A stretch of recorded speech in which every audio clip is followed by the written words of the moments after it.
Hello friends, welcome to History Mystery Channel. సిపాయిల తిరుగుబాటులో ప్రాణాలు కోల్పోయిన ఓ బ్రిటిష్ ఆఫీసర్. అతని ఆత్మ ఇంకా అక్కడే ఉండుంటున్న స్థానికులు. ఆనాటి చరిత్రకు సాక్ష్యాలుగా ఎన్నో రాజమందిరాలు మన దేశంలో ఇప్పటికీ నిలిచే ఉన్నాయి. అన్ని రాష్ట్రాలతో పోలిస్తే రాజస్థాన్లో ప్యాలెస్ల సంఖ్య మరీ ఎక్కువ. ఇప్పుడు మనం చెప్పుకోబోయేది ఆ రాష్ట్రంలోని కోటా పట్టణంలో ఉన్న బ్రిజ్రాజ్ భవనం గురించి. చూడటానికి అందమైన భవనం, నివసించేందుకు విలాసవంతమైన విశాల భవంతి. కాని రాత్రైతే మాత్రం మనిషి కనిపించకుండా చెవిలో ఏవో మాటలు వినిపిస్తూ ఉంటాయి. ఒక్కోసారి మనిషి ఆకారం కూడా మసకమసకగా కనిపిస్తూ ఉంటుంది. ఇదంతా చూసినవాళ్లు, విన్నవాళ్లు చెబుతున్నదే. ఆ ఆకారం ఎవరిది? ఆ మాటలు ఏ భాషకు చెందినవి? అసలు బ్రిజ్రాజ్ భవనం వెనుక ఉన్న విషాద కథ ఏంటి? ఓ విషాద ఘటన. భారత స్వాతంత్ర్యోద్యమంలో 1857 మరిచిపోలేని సంవత్సరం.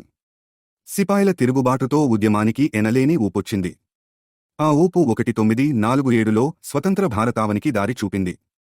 సరిగ్గా 1857లోనే బ్రిజ్రాజ్ భవనంలో ఓ విషాద సంఘటన చోటుచేసుకుంది. అప్పట్లో భారతదేశాన్ని ఆక్రమించిన బ్రిటిషర్లు ఈ బ్రిజ్రాజ్ భవనాన్ని తమ గెస్ట్ హౌస్లా వాడుకునేవారు. వివిఐపీలు లండన్ నుంచి ఎవరు వచ్చినా ఇదే భవనంలో వసతి కల్పించేవారు. అలా బ్రిటన్ ఆర్మీకి చెందిన అధికారి మేజర్ చార్లెస్ బుర్టన్ తన కుటుంబంతో సహా ఓసారి ఈ భవనాన్ని చూడటానికి వచ్చాడు. భవంతి నచ్చడంతో ఇందులోనే నివసించసాగాడు. 1857లో సిపాయిల తిరుగుబాటు మొదలైంది.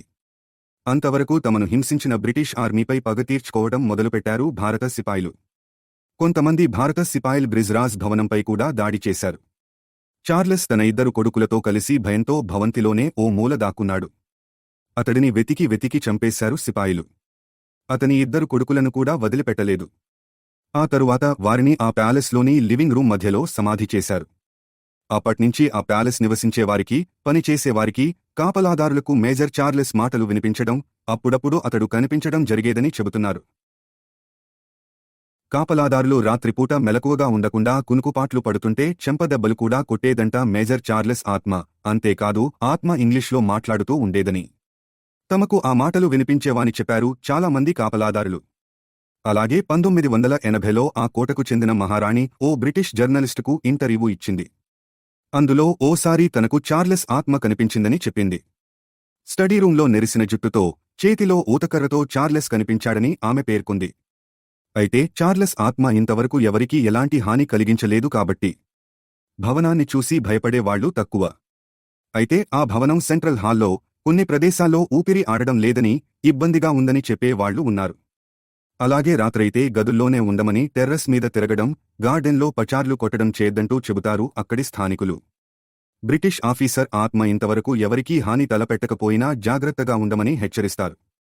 సైన్సును నమ్మేవాళ్లు మాత్రం అదంతా స్థానికుల భ్రమేనని, ఆత్మలు ఉండే అవకాశమే లేదని తేల్చి చెబుతున్నారు. ప్రస్తుతం ఈ భవనాన్ని హోటల్గా మార్చి అద్దెకు ఇస్తున్నారు. ఎక్కువ మంది విదేశీయులు ఇందులో అద్దెకు వస్తుంటారు.